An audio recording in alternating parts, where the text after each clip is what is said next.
Alright guys, welcome back to my channel. I hope everybody had a wonderful and Merry Christmas, and I hope you all survived the Arctic blast of 2022. We survived. I'm not sure that any of my plants survived, but we survived just fine. Now, speaking of these plants here, we got down to Thursday night, we got down to around 10 degrees. We've been colder. What was it? 21. We had that another Arctic blast come through. We got down to the what was it? 5, 6, 7 degrees, somewhere around there. Not much difference from 10, but it was a little colder then. And our stuff then survived. It got frostbite, but it survived. The stuff we have now is smaller, and it got hit pretty hard. Let me show you here what got hit pretty hard. Our lettuce here. Our lettuce got hit pretty darn hard.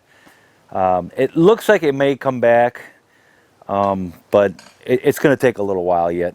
It could take another couple of weeks before the new leaves start coming up through the center of the plant. But yeah, they got hit really hard. What is this? This is the cauliflower. Cauliflower, it got hit pretty hard too, which has surprised me because cauliflower is pretty, cold hardy. But it got hit pretty hard, and it might come back. Again, you'll get new leaves sprouting from the center of the plant, and hopefully they'll come back for us. We have some two different types of bok choy. Did pretty good, but still got hit hard. There's going to have to be some new growth because the growth that you see right now, it's going to die. Put it that way. But it'll grow new leaves from the center, and it should come back. I'm hoping. But a freeze like this, even though it didn't kill the plant, it'll set you back. It'll set you back quite a few weeks, actually. And that's what's going to really hurt, because we only have, we're basically beginning of January here. So we got to about mid March to where I got to put all our other stuff in here. Although we're not going to grow a whole lot here in the summer because it gets too hot. But we are going to be growing potatoes in here. It grows wonderful in here, potatoes. So that's going to be in February, actually. We're going to put those in mid-February, so next month. If we get some lettuce out of this, I doubt very much we're going to get any cabbage or cauliflower this year, but I don't know. This cold really set us back. Speaking of cabbage here, our cabbage did okay. It wilted, but the leaves didn't get frostbite. Most of them, I should say, didn't get frostbite. But again, it's just going to set us back here. We have some herbs here. We got the cilantro here. Didn't even phase the cilantro. Didn't phase it a bit. But we have some parsley here, and it did get frostbite. But I think it'll come back. It shouldn't be a problem. I have some cactus that I'm growing here. These are prickly pear cactus. The prickly pear fruit, delicious. I just love prickly pear fruit. Some of the pads, they got hit pretty hard, some of them, and they just turned into mush. I got to take those off. But they'll survive. Yeah, they're pretty cold hardy, and they will come back. I wasn't quite ready for this cold. I was thinking I should be able to close it, and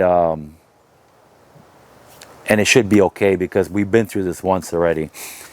But a lot of our stuff back in 21, I think it was a lot bigger, and I guess it was a little more cold hardy because it was bigger. These were still young and tender, these plants, and they got hit pretty hard. But what I decided to do, since we have approximately 2 months of possible cold weather again, or chance that we can get some cold weather. We have only 2 more months before March. We're pretty much done with the cold weather. I went and let me show you what I went and purchased, and I ordered, and I'm still waiting for some stuff that I ordered to heat this greenhouse up. Okay, so here I have two 30-pound propane tanks. This one I had. This one here is brand new. I just purchased it. They're both empty. I have to go get them filled. And I also purchased, and I'm waiting for them to come in the mail, and because of the holidays and stuff, it's taking a while. They're called tank top radiant heaters. You mount them on the tops of the tanks here, and they radiate a lot of heat. I think the ones I purchased are two 15,000 BTU, total of 30. A total of 30 per tank BTU for the greenhouse. And what I'm going to do is the next time we go way below zero, like we just did, I'm going to put both tanks in there, one on each end of the greenhouse, and at nighttime.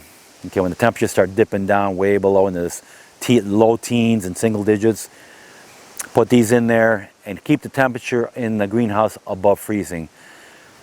That's all I need to do is keep it above freezing and everything will be all fine. So I'm waiting for those top tank heaters to come in the mail, and hopefully we won't get any more freezes before then.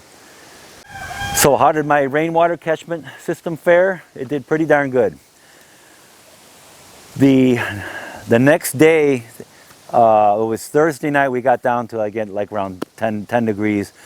Then during the day I went and checked the tanks. I opened the tank top up, and it just had a very thin film of ice on it, on the very top only.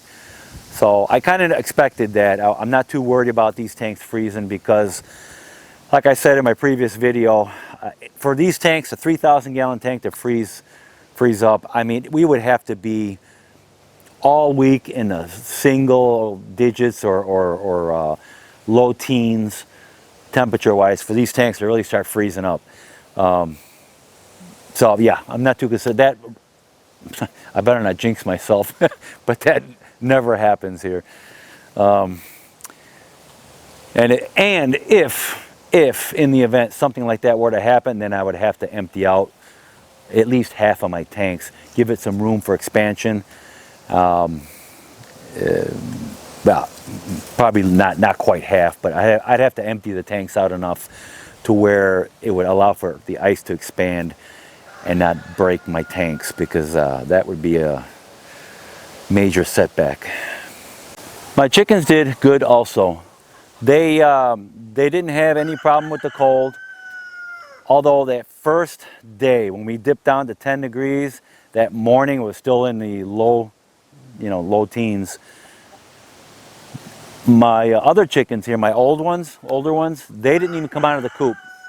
They stayed inside the entire time. They didn't, nothing to do with this cold weather. And these here, these are my black Australorps. About half of them stayed inside all day because it was just that cold. Then they freaked out. They weren't used to that. That rooster that I put in there from my last video, you saw that I had them in my other chicken tractor here, keep them separated. They fought for a day, and then they figured out who was boss, and I have no problem now. They're getting along just fine. As far as the water, let me show you what I did with the water. All right, so as far as the water here, I decided to put it inside the coop, and I had a great suggestion from one of my subscribers. His name was Paul. He said to put it in here and then put another one in a warm place, and I put it in the garage. It gets pretty warm in there during the day when the sun's beating on it.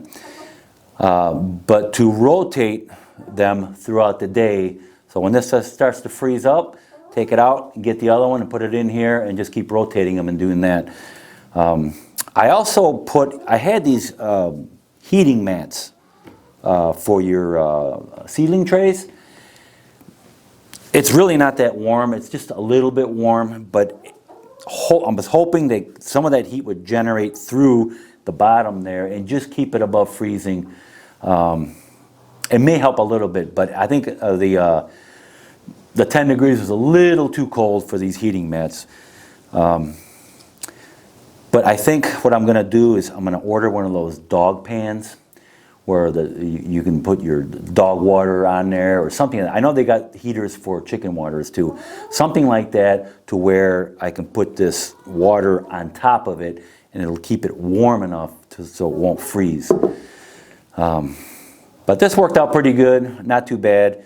If you live up north, then it's a different story, you know. But if it's just going to be for a few days of really cold weather, just rotating them like I was told to do would work out just fine.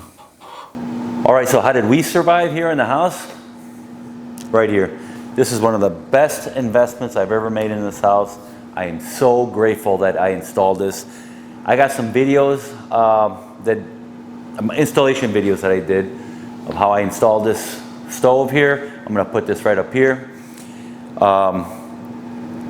As you know, or those of you that follow my channel, our heat pump, the air conditioner basically in this house went out on us, so it no longer works. The emergency heat works, it's electric, but that uses a ton of electricity. It's got two heating elements in there. I turned one off because it uses so much. So it basically uses like 10,000 watts every time it kicks on.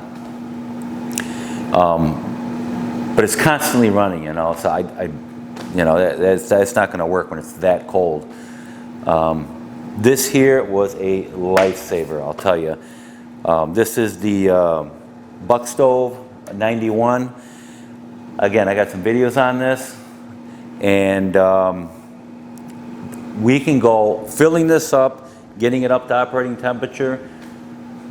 A load of wood in here lasted us 6 to 8 hours before I had to put more wood in there, because you close off the air in this thing, so you barely want any flame in there. It's just glowing is basically what it's doing.